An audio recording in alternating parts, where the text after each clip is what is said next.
하나님 말씀 함께 봅니다. 하나님의 말씀은 하박국서 3장 16절에서 19절 말씀. 하박국 3장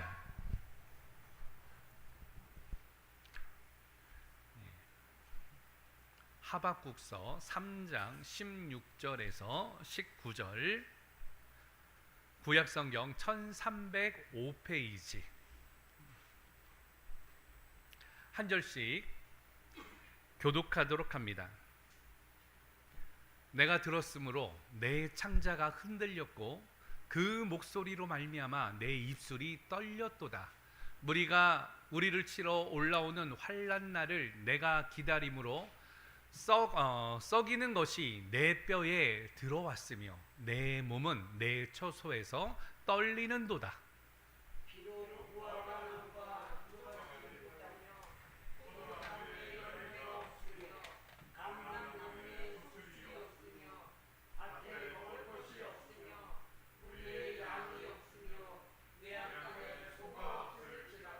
나는 여호와로 말미암아 즐거워하며 나의 구원의 하나님으로 말미암아 기뻐하리로다.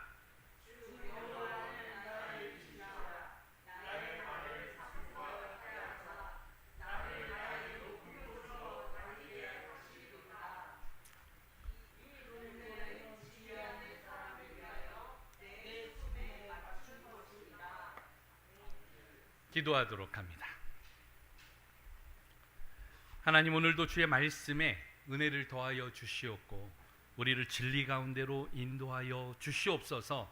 말씀에 은혜를 더하여 주시옵고 말씀 듣다가 하나님 만나며 아멘의 역사가 우리의 삶에 간증되어지는 믿음의 역사 있게 하여 주시옵소서.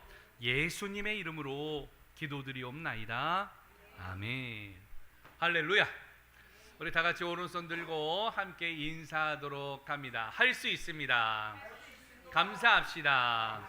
사랑합시다. 오늘 선포하는 대로 이루어지는 믿음의 역사가 여러분들의 삶 가운데, 고백 가운데 오늘 있기를 예수 그리스도의 이름으로 축원합니다. 지난주 설교 제목은 교회를 부흥시키는 구제와 봉사, 구제 봉사에 대해서 살펴봤습니다.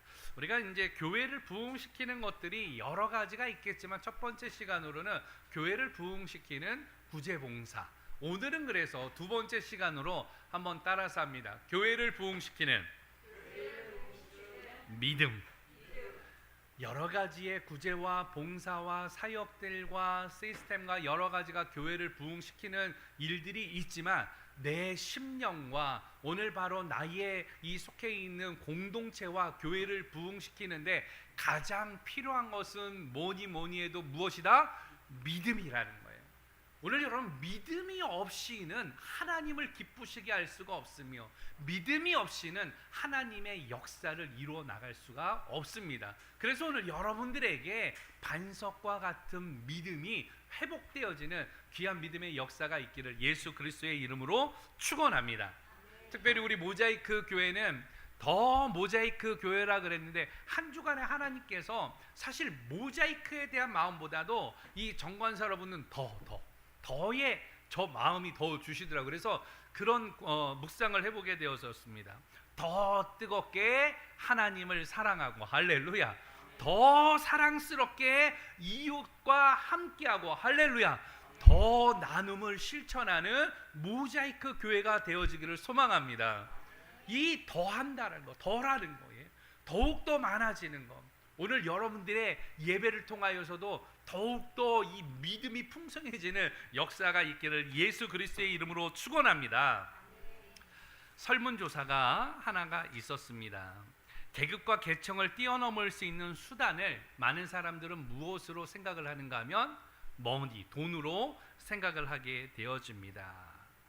오늘 그래서 MZ세대들의 인식조사를 하게 되어졌는데 뭐라고 이 질문을 명제를 던져줬는가 하면 10억이 생긴다면 1년 정도는 감옥에 가도 괜찮습니까? 라는 이 질문을 하게 되어졌어요. 근데 2017년도 조사예요. 우리나라 고등학교의 55%는 10억이 생긴다면 1년 정도 감옥 가는 것은 괜찮습니다 라고 55% 찬성. 중학생은 39%, 초등학생은 21%를 선택을 했습니다. 그런데 이게 사실은 조사를 보게 되어지면 2012년에 비해서 고등학교는 12% 상승, 중학교는 11% 상승, 그리고 초등학교는 5%가 증가했습니다.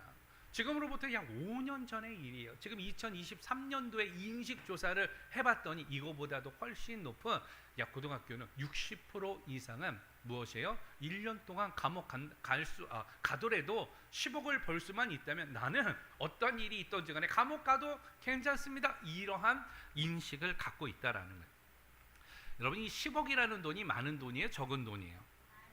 많은 돈이에요. 왜 얼마나 많은 돈인가 하면요, 100만 원씩을 몇 년 동안 모아야지 10억이 되어지느냐 생각해 보았습니까? 아니요. 거의 12개월이니까 약 83년 정도를 모아야 돼요. 거의 100년 가까이 되어지죠. 그 사실은 이제 복리 이자로 계산을 하면 그거보다 훨씬 좀 당겨지기는 하겠지만 그래도 10억을 모으는 게 이게 쉬운 일은 아니에요. 그래서 MZ 세대들은 10억이 생긴다라면 난 뭐 죄를 짓더라도 1년 정도 감옥에 가는 게 오히려 그걸 택하겠다라는 게 지금 인식조사입니다. 이것은 IMF 이후에 생겨난 결과예요. 1997년도 이전에는 어떤 인식구조가 있었는가 하면 성실해야 된다. 그리고 정직하게 사는 사람들에게는 반드시 무엇이 오는가 하면 기회라는 게 주어진다라고 생각을 했어요. 그러나 IMF 이후의 시대에는 이 계급과 계층을 뛰어넘을 수 있는 것은 뭐니 해도 무엇이 있어야 된다? 돈이 있어야 된다라는 이러한 이 인식 구조로 변하게 되어졌습니다. 그 결과 어떻게 되어진 거예요? 많은 친구들이 이기주의에 빠지게 되고 물질 만능주의에 빠지게 되어지고요. 폐륜화가 발생되어지고 범죄율이 증가하는 이 근본적인 이유에 보게 되면 그 마음이 어디에 뺏긴 거예요? 물질에 다 빼앗겼기 때문이에요. 여러분, 이거는 하나님이 원하시는 일일까요? 그렇지 않아요. 교회 안에도 이러한 문제들이 들어오게 되어졌습니다. 그 결과 어떻게 되어집니까? 교회를 오는 목적이 여러 가지가 있겠지만 물론 우리 공동체는 하나님 때문에 오는 거예요. 예배 때문에 오는 게 있겠지만 대형 교회 가게 되어지면 그 중에는 그런 분들이 있어요. 사업 때문에.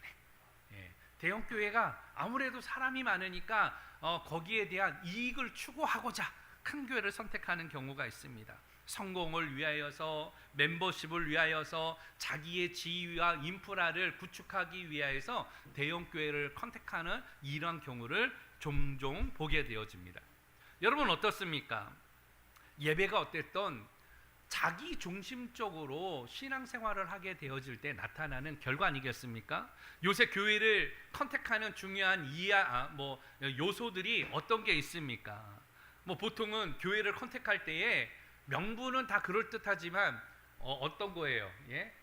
주차장이 있는가? 주차가 불편하면 어려워요. 그러니까 주차장이 좋은가? 교회의 서비스는 괜찮은가? 멤버십이 좋은가? 주일학교 교육은 잘 제공되고 있는가? 양육 시스템은 있는가? 선교와 혹은 리더십이 가능한가? 교회의 사이즈는 그래도 좀 큰가? 이런 것들에 대해서 사실은 사람들이 교회를 컨택하는 요소가 되어집니다. 그런데 그 가운데 가장 중요한 키포인트가 빠졌죠. 예수님을 사랑하는가? 말씀에 순종하는가? 이웃과 함께 하는가? 이런 것들은 사실은 컨택의 조항에 존재하지 않는 이 시대의 모습을 보게 됩니다. 그러한 교회에서 열심히 봉사하고 헌신하고 미니스트리와 리더십을 하고 있지만 늘 이야기하잖아요. 예수님 없이도 예배하고 예수님 없이도 봉사하고 예수님 없이도 선교하는 이 시대의 이 패역함을 우리는 보게 되어집니다. 우리 공동체는 사이즈에 자꾸 현혹되지 말고 하나님을 더 사랑하는 이 일에 힘을 다하는 오늘 믿음의 종들 되어지기를 축원합니다. 그러니까 오늘도 아침에 사모함으로 와가지고 봉사하고 헌신하고 청소하고 또 이곳에 들어와서 기도하고 얼마나 기쁨이에요. 여러분들 예배 드리는 것은요 기쁨 되어지기를 소망합니다. 하나님 앞에 나오는 것이 이런 설레임이 있어야 되는 거예요. 오늘 우리 집사님이 어떤 옷을 입고 오셨을까? 우리 권사님은 어떤 모습으로 오셨을까? 우리 성도들을 만날 때에 얼마나 행복한 이런 모습으로 우리가 와야 되지 않겠습니까? 교회 올 때 야, 목사님한테 이 눈치를 좀 피해볼까 하고 이리저리 막 이렇게 다니면 그건 뭐야? 하나님의 눈치를 피하는 것과 동일한 거예요.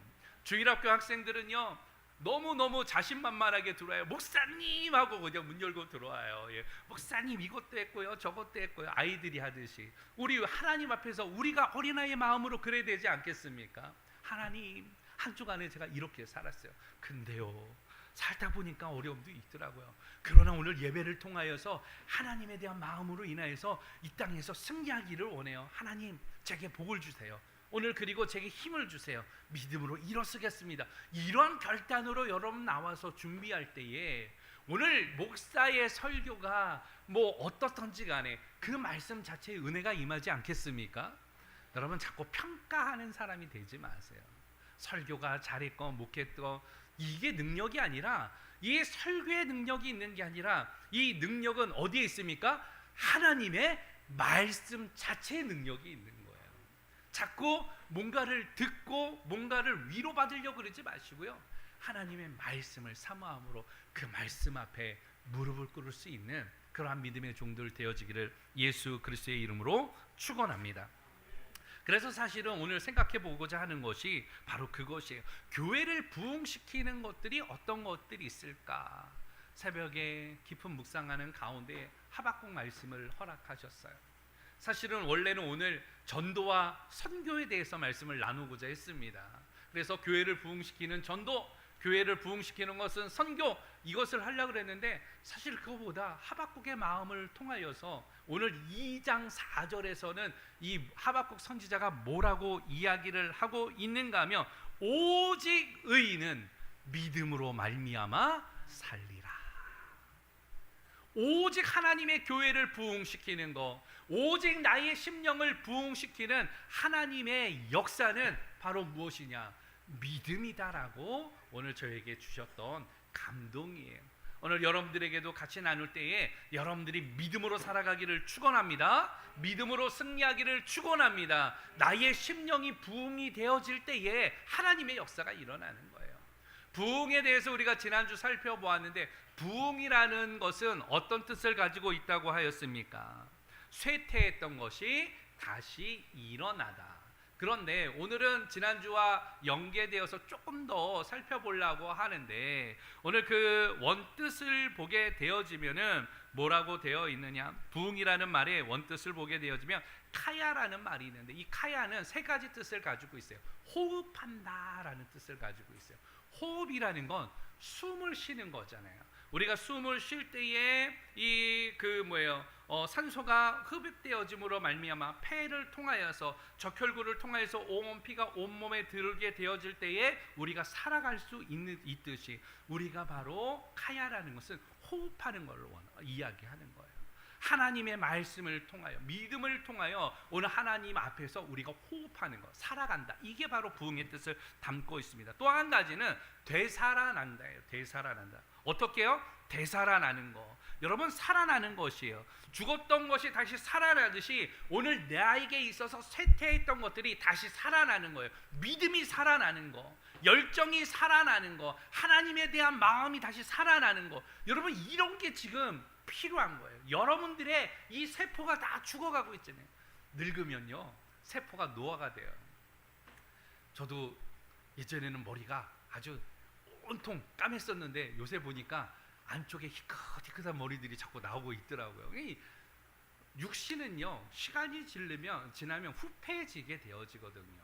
우리의 세포들도 노화가 되어지기 때문에 주름이 생기게 되어지고요. 또 우리의 몸도 이 연약하게 되어지는 것이요. 그러나 오늘 바로 이 되살아난다라는 것은 세포가 다시 살아나듯이 우리의 믿음도 어떻게 살아나야 된다라는 것을 계속 이야기하는 것입니다. 또 한 가지는 보존한다라는 뜻을 가지고 있어요. 이것은 무엇입니까? 받은 은혜를 잃지 않고 갖고 있는 거 아니겠습니까? 믿음을 통하여서 여러분들에게 주셨던 은혜, 구원의 확신, 감사, 소망, 기쁨 이걸 잃어버리지 아니하고 그 심령 가운데 가지고 있는 거예요. 보존하는 거. 이걸 가리켜서 무엇이다? 부흥이다라고도 이야기를 하고 있는 것입니다. 오늘 우리에게 이런 부흥이 있기를 원합니다. 세상에서는 교회가 쇠퇴하고 있어요. 나의 믿음과 나의 신앙도 오늘 쇠퇴할 수 있습니다. 그러나 이것은 하나님이 원하시는 일입니까? 원하시는 일이 아니야. 하나님이 정말로 원하시는 일은요, 쇠퇴했던 것이 일어나듯이 우리 교회가 다시금 회복되어지는 거. 할렐루야. 우리 성도들의 믿음이 다시 회복되어지는 거. 오늘 하나님이 원하시는 일은 이 일이라는 것이에요. 하나님이 원하시는 것은 부흥이라는 거예요. 단순히 사람이 많아지고 우리 교회의 사이즈가 커지고 여기에 있지 아니하고 하나님의 뜻을 깨달아서 하나님의 말씀대로 살아가게 되어지는 이 마음이 점점 커지는 거. 우리 안수 집사님 때문에 오늘 저도 행복합니다 하면서 오늘 그렇게 살아가는 거. 우리 안수 집사님을 통하여서 주변의 사람들이 행복해지듯이, 우리 성도님 때문에 주변이 행복해지듯이, 여러분들의 가정 때문에 이웃들이 행복해지듯이, 오늘 바로 이러한 일들이 진정한 부흥이라는 것이죠. 그러나 이 부흥을 이루는 데는 가장 중요한 건 뭐니 해도 뭐라고 이야기를 합니까? 세상에서는 돈이 있어야지 된다라고 이야기하지만 오늘 서두에서도 이야기했듯이 하박국 선지자의 관점에서는 오직 의인은 믿음으로 말미암아 살리라. 믿음이 부흥케 한다라는 거예요.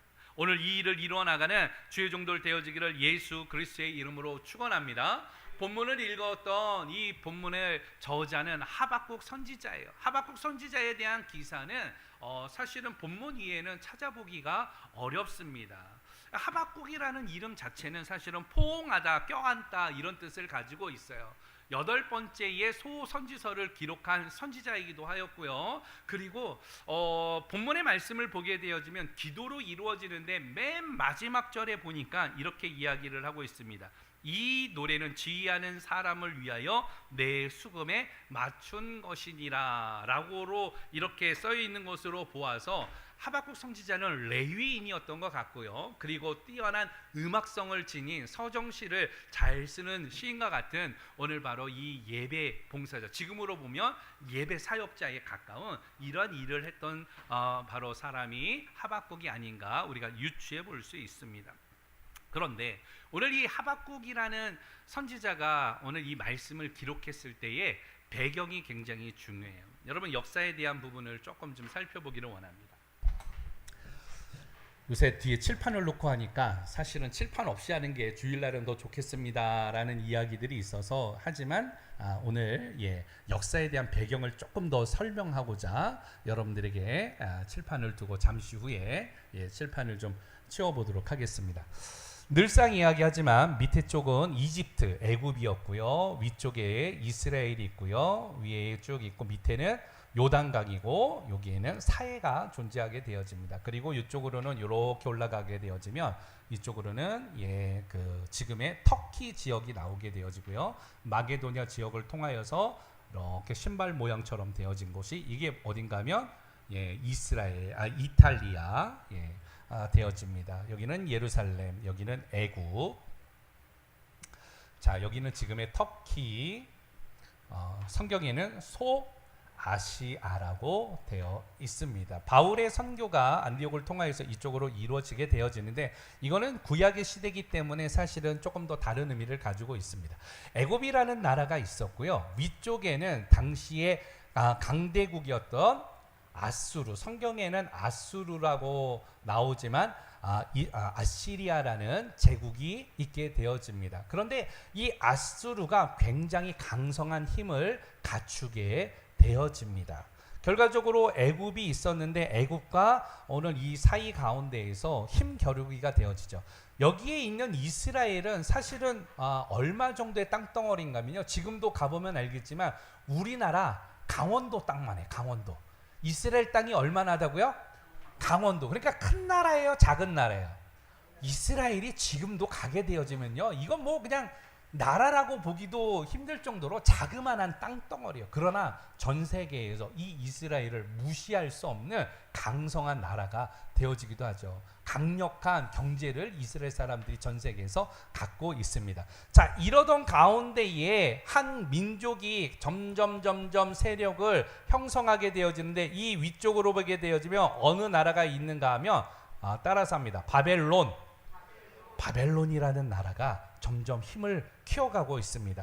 아수르하고 침투하는데, 원래 바벨론은요 처음에는 그냥 민족이었어요. 그래서 이 위쪽에 위에 보면은 카스피가 있고, 지금은 이제 크림반도 여러분들 전쟁이 일어나고 있죠. 어디하고? 러시아하고 어디에? 우크라이나하고 하는데, 그 크림반도 있는데 거기에 하나의 그 바다가 있는데 거기를 흑해라고 이야기를 하게 되어집니다. 그 위쪽은 카스피아라고 이야기를 하고요. 오늘 예전에는 여기에 산맥이 있어서 바벨론에 있던 사람들이 아수르하고는 처음에는 친화 정책을 펴요. 그래서 교역을 할 때는 친화 정책을 피다가 아수르의 힘이 약해지니까 어떻게 해요? 전쟁을 일으키는 거예요. 그러면서 주변에 있는 사람들을 규합해서 나라로 형성이 되어지는데, 부족 가운데 있던 게 나라로 형성이 되어지는데, 그 나라가 바로 무엇이다? 바벨론이다. 근데 바벨론이 전쟁을 하는데 아수르가 점차적으로 힘을 약화해야 되는 거예요. 그러다 보니까 애굽에서는 바벨론이 직접적으로 들어올 수 있는가 견제를 하기 위하여서 어떻게 하느냐? 아수르하고 전쟁을 해요. 그래서 아수르를 우리가 먹어야겠다. 그래서 이쪽에 중근대 지방에 있는 것들을 바벨론의 침략을 차단해야 되겠다라고 하게 되어집니다. 그러면서 애굽이 오늘 이 아수르를 침공하려고 그러는데, 침공하려고 하다 보니까 중간에 누가 있어요? 이스라엘이 있죠. 그런데 북쪽에 있었던 이스라엘은 아수르에 의해 가지고 이미 멸망을 당하게 되어졌고, 이 전체 지금의 이스라엘 땅이 강원도 땅만 하라 그랬는데 그 절반의 절반, 지금의 강원도의 절반 정도로 보면은 얼마 되지 않는 게 유다라는 땅이에요. 유다. 근데 유다라는 땅 가운데에 위에 올라가게 되어지다 보면은 여기에 뭐가 있는가면 무깃도라는 곳이 있습니다. 위쪽으로 올라가기 위해서는 반드시 이 길을 통과하게 되어져요. 근데 그 길은요 굉장히 협곡과도 같은 이러한 위치를 가지고 있습니다. 그래서 사람들이 이 무깃도를 가는데, 혹시 여러분 계시록에 보게 되어지면 아마겟돈이라고 들어보셨습니까? 아마겟돈? 예, 이 아마겟돈이 곡과 곡의 전쟁이잖아요. 바로 이 아마겟돈에서 나오는 이야기가 무깃도예요. 무깃도에 대한 것을 헬라어로 오늘 이 그 표현한 게 아마겟돈이라는 말입니다. 할마게도라고 해가지고 이것을 헬라어로 표현할 때 아마겟돈이라고 표현을 하고, 이 계시록에 있었던 전쟁과 전쟁에 대한, 곡과 곡에 대한 전쟁, 그 협곡과 협곡에서의 전쟁을 이야기를 하게 되어집니다. 그러면서 위쪽에 올라가게 되어지면 이 아수르에 대한 나라를 계속 침공하려고 그러는데, 무깃도에서 전쟁을 하면서 이스라엘의 당시의 왕이 누구였는가 하면 요시야 왕이었어요. 근데 요시야 왕이 종교개혁을 단행했던 왕입니다. 이 바로 선대는 이 유다 땅에 므낫세가 있었는데요. 어떤 일이 있었는가 하면 그 당시에 이방신을 섬기게 되어졌고요. 거짓 예배가 있었고요. 하나님을 무시하게 되어졌고요. 오늘 바로 하나님의 존재를 인정하지 않는 이러한 왕이 오늘 바로 므낫세 왕이었어요. 요시야 왕은 여기에 대해서 우리는 하나님의 백성이다라고 하면서 우상을 다 때려 부수게 되어집니다. 그러면서 여호와께 돌아가야 된다라고 하면서 성전에서의 제사와 예배를 회복하는 이러한 일을 단행하게 되어집니다. 그러나 이 무깃도에서 전쟁을 통하여서 요시야 왕이 죽게 되어지죠. 그리고 나서는 어떻게 하는가 하면 애굽에서 애굽 정책을 피는 본인들의 꼭두각시 같은 왕을 세우게 되어집니다. 그 왕이 누구냐? 여러분들이 잘 알고 있는 여호야긴 왕. 예.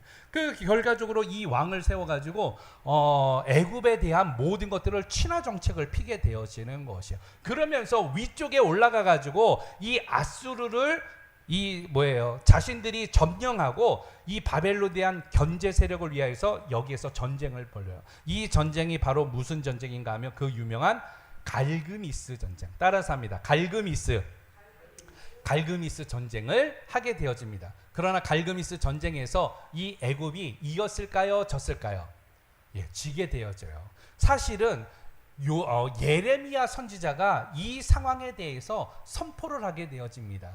어떻게 선포를 하는가 하면 애굽은 멸망하게 되어진다. 그러니까 지금 정책적으로 애굽을 의지하면 된다 안 된다? 안 된다라는 거예요. 우리는 누구를 의지해야 된다? 여호와 하나님을 의지해야 된다. 그리고 바벨론에 대해서 점점 큰 나라가 되어질 것이기 때문에 여기에 대해서 친화 정책을 펴야 된다 그러는데, 사실은 여호야김 왕은 애굽에서 오늘 꼭두가시처럼 세운 왕이었기 때문에 이스라엘, 지금 남유다는 누구를 따라가는가 하면 애굽을 따라가게 되어졌던 거죠. 정세적으로. 결과적으로 바벨론이 아수르를 이기게 되어지고요. 그 점령해서 완전히 통치하게 되어지고요. 그리고 갈그미스 전투에서 애굽이 전쟁에서 패전을 하게 되어져요.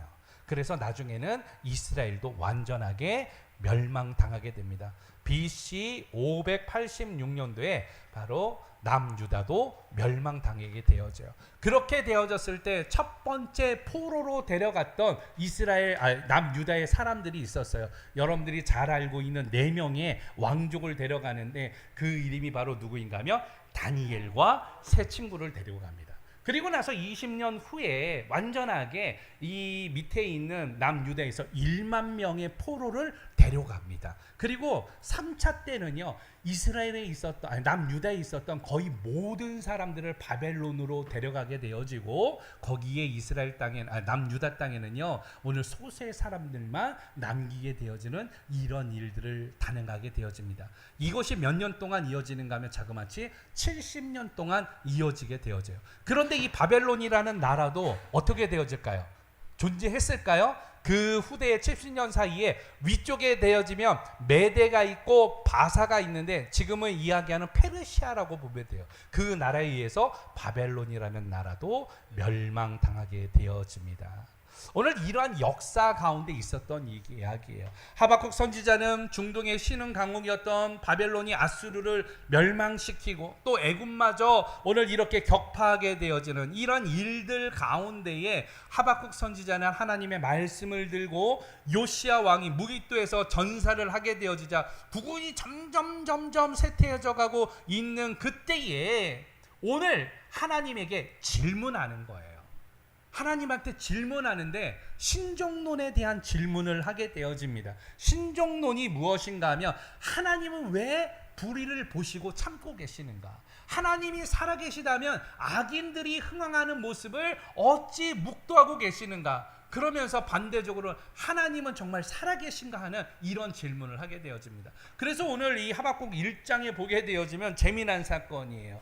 하나님은 왜 불의를 그냥 두십니까? 내가 부르짖어도 하나님은 듣지 않으십니다.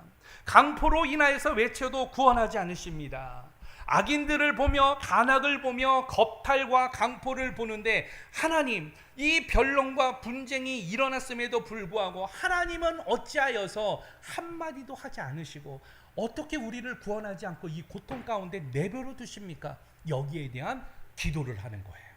그런데 하나님이 짧게 대답을 하십니다. 뭐라고 답을 하시는가 하면, 너희가 믿지 않았기 때문이다. 믿지 않는 거예요. 하나님을 버렸던 거예요. 그래서 하나님은 갈대아 사람들을 들어가지고 너희들에게 고난 가운데에 그 기간 가운데 내버려 두었다라고, 심판의 도구로 사용했다라고 이야기를 합니다. 또다시 하박국이 기도를 합니다. 그러면서 하나님에게 물어보는 거예요. 하나님, 이게 옳습니까? 이게 말이나 되어집니까? 오늘 계속해서 이야기합니다. 그 결과 어떻게 됐습니까? 율법이 하여지고 공의가 시행되지 못하고 악인이 의의를 애워싸는 이런 일들을 보게 되어지는데, 하나님 정말 이게 옳단 말입니까? 오늘 이야기를 하죠. 그러나 오늘 이 말씀을 통하여서 오직 의인은 믿음으로 말미암아 살아야 한다. 하나님의 말씀이에요. 3장에서는 하나님의 뜻을 깨달았던 오늘 이 하박국이 찬양하게 되어집니다. 하나님을 찬양하면서, 그리고 다시 오실 메시아에 대한 그 확신을 가지면서 오늘 16절에서 19절 말씀에 오늘 이야기를 하는데, 사실 2장에서는 하나님에 대한 저주가 선포되어져요. 너희가 믿음으로 살지 않을 때에 탐심에 대해서 저주가 있을 것이다.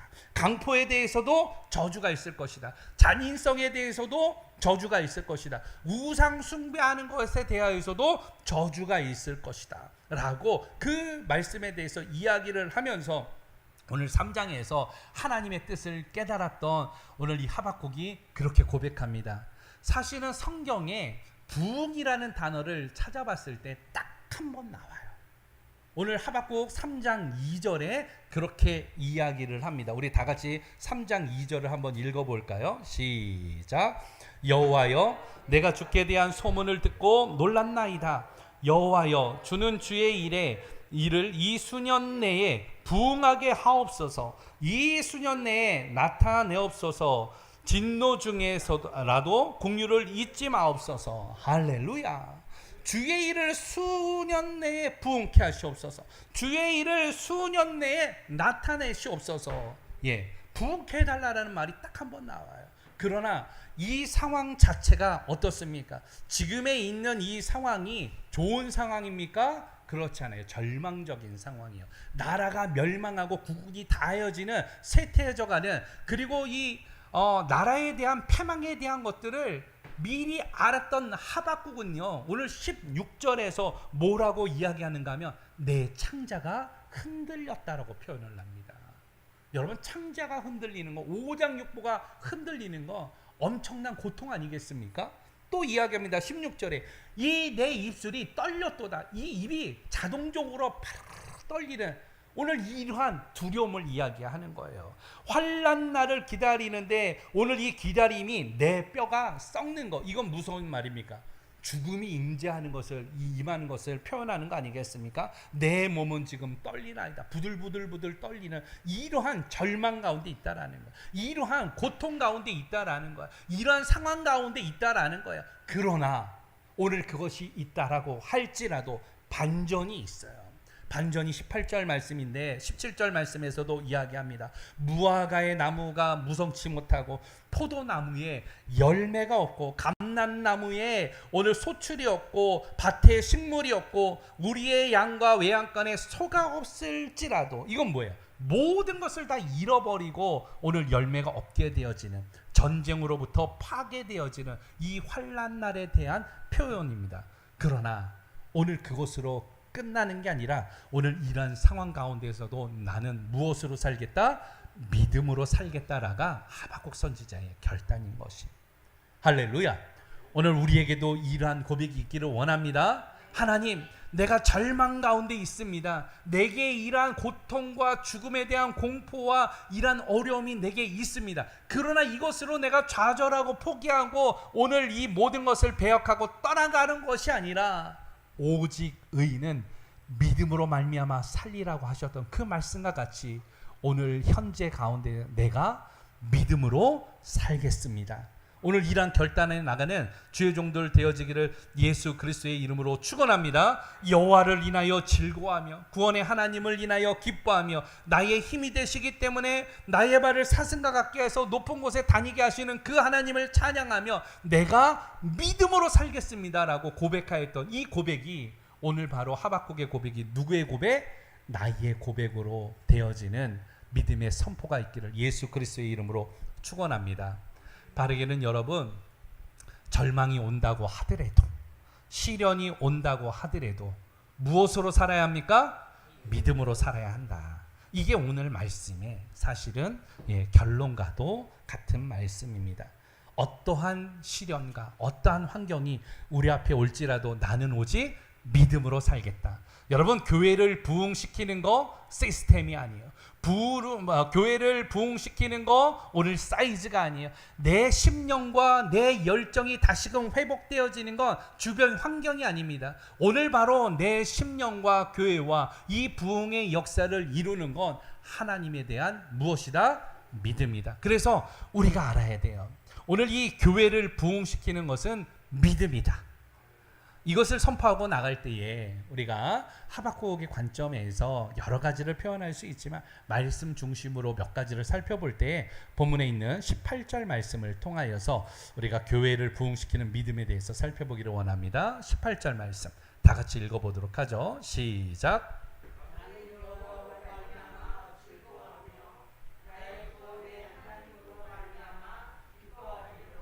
아멘. 할렐루야. 가장 먼저는 따라서 합니다. 여호와를 즐거워하라. 교회를 부흥시키는 믿음은 무엇이냐? 여호와를 어떻게 즐거워하는 거예요. 세상으로 인하여서 즐거워하는 게 아니라 환난과 고통과 절망 가운데 있는 그 죽음이 엄습해오는 공포가 있지만 그럼에도 반전을 이루는 것은 내 믿음을 가지고 하나님 앞에 나아갈 때에 여호와를 인하여 즐거워하겠다라는 이 고백이 있어야 하는 것이에요. 하박국 선지자는 1인칭으로 이야기를 합니다.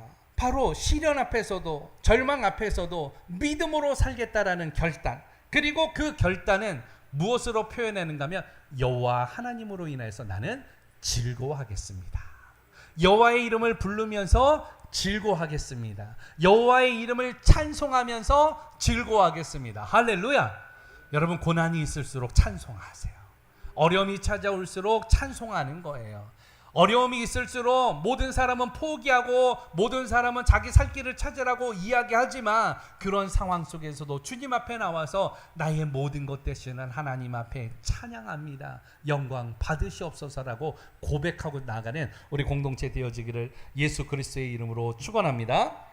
이것은 내가 살아가는 목적을 알게 해주는 거예요. 무엇을 위해 사는가? 예? 여러분, 무엇을 위해서 살아갑니까? 집을 위해서 살아가는 거예요? 자녀들의 행복을 위해서 살아가는 겁니까? 그러나 신기하게도 행복을 위해서 행복하기 위해서는 돈이 필요하니까 열심히 나가서 돈을 버는데 나중에 돈을 벌어도 행복하지 않은 이유는 무엇입니까? 함께하지 않기 때문에 이제 그 돈이 있어도 함께할 수 있는 이러한 시간들과 이런 것들을 알지 못하기 때문에 더 이상 행복하지 않는 거예요. 오늘 우리는 조금 다른 길을 선택하고 하나님을 즐거워하겠습니다라고 표현하며 나가는 우리 공동체 되어지기를 예수 그리스도의 이름으로 축원합니다.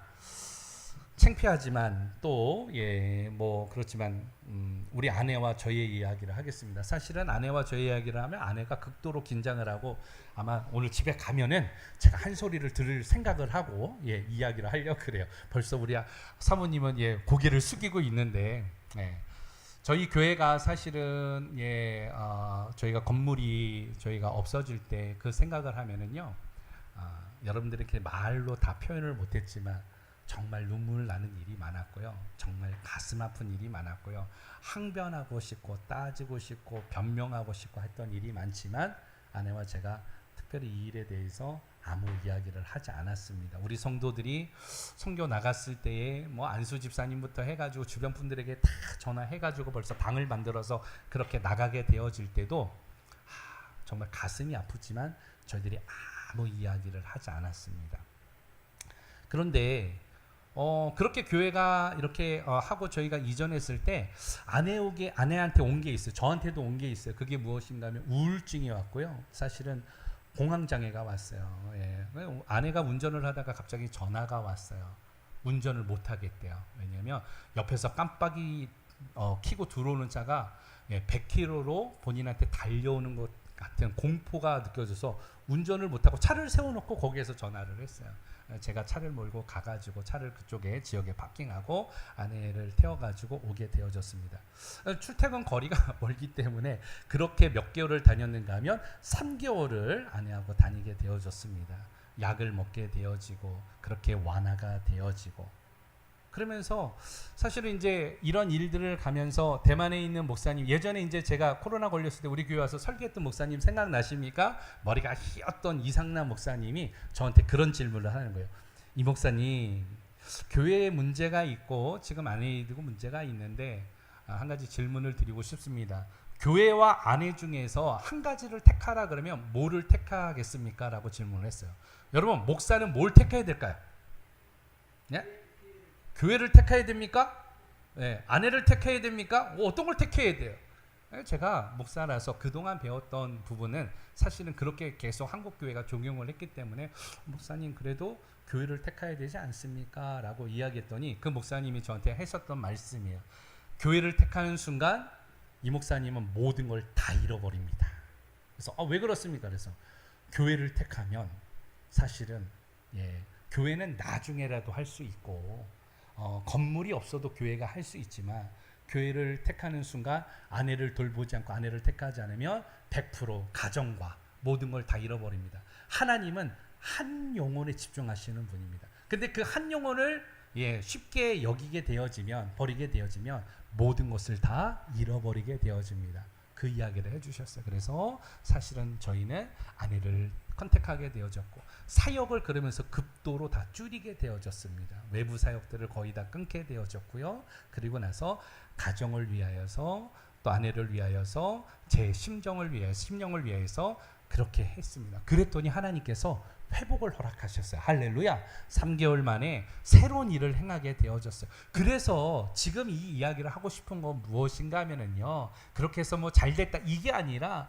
결과적으로 지금 우리가 이 가운데로 오게 되어졌는데 지금이 저에게는 제일 행복한 거예요.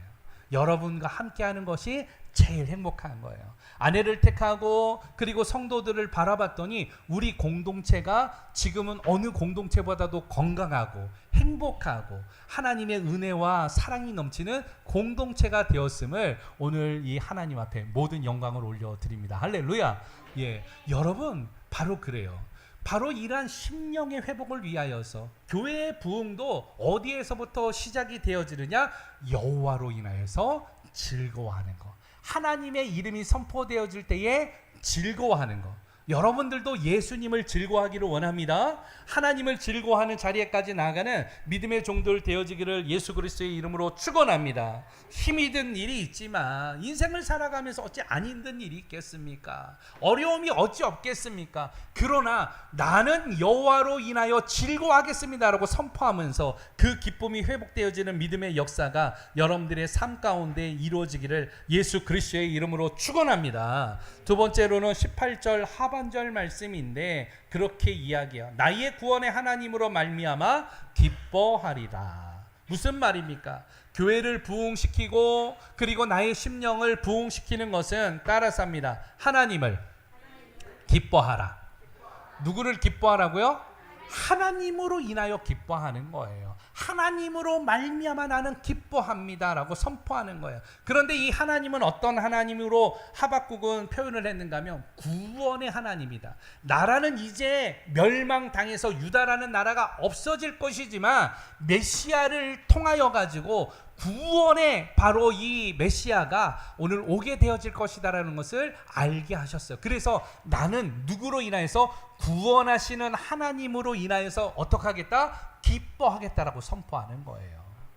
나라는 패망하지만 오늘 구원자를 통하여서 하나님이 행하실 일들을 통하여 기뻐하겠습니다라고 선포하는 거예요. 우리의 가정과 삶 가운데도 이러한 일들이 있기를 축원합니다. 예수님이 나의 구원자시기 때문에 할렐루야. 예수님이 나의 기쁨이 되시기 때문에 할렐루야. 여러분 교회 오는 게 기쁨이 되어지는 게 바로 그런 이유 아니겠습니까? 예배 드리는 게 기쁨이 되어지는 게 그거 아니겠습니까? 오늘 힘든 일이 있지만 예수님 그리고 하나님 오늘 당신으로 인하여서 나는 기쁩니다. 그 기쁨을 가지고 믿음으로 살아가겠습니다라고 선포하고 나가는 주의 종들 되어지기를 축원합니다. 마지막으로 우리 19절 말씀을 통하여 살펴볼 텐데요. 19절 함께 읽어보도록 하죠. 시작. 주 여호와는 나의 힘이시라. 나의 발을 사슴과 같게 하사 나를 나의 높은 곳으로 다니게 하시리로다. 이 노래는 지휘하는 사람을 위하여 내 수금에 맞춘 것이니라. 아멘. 할렐루야. 세 번째로는 따라서 합니다. 여호와를 인정하라. 여호와를 어떻게 해요? 인정하는 거예요. 여러분들의 심령이 부흥케 되려면 우리의 교회가 오늘 부흥케 되어지기를 소망한다면 누구를 인정하라고요? 여호와 하나님을 인정하는 거예요. 여호와 하나님은 어떤 하나님입니까? 오늘 19절에서는 그는 나의 누구라고요? 힘이다. 힘이다. 파워. 나의 파워는 누구다? 여호와 하나님이다. 내 힘은 육체에 나오지 않고 내 힘은 권세에 나오지 않고 내 힘은 백그라운드 네트워크에 있지 아니하고 나의 힘은 오직 누구라고요? 여호와 하나님으로 말미암는다. 이게 선포되어져야 해요. 그 하나님께서는 어떤 하나님이시냐?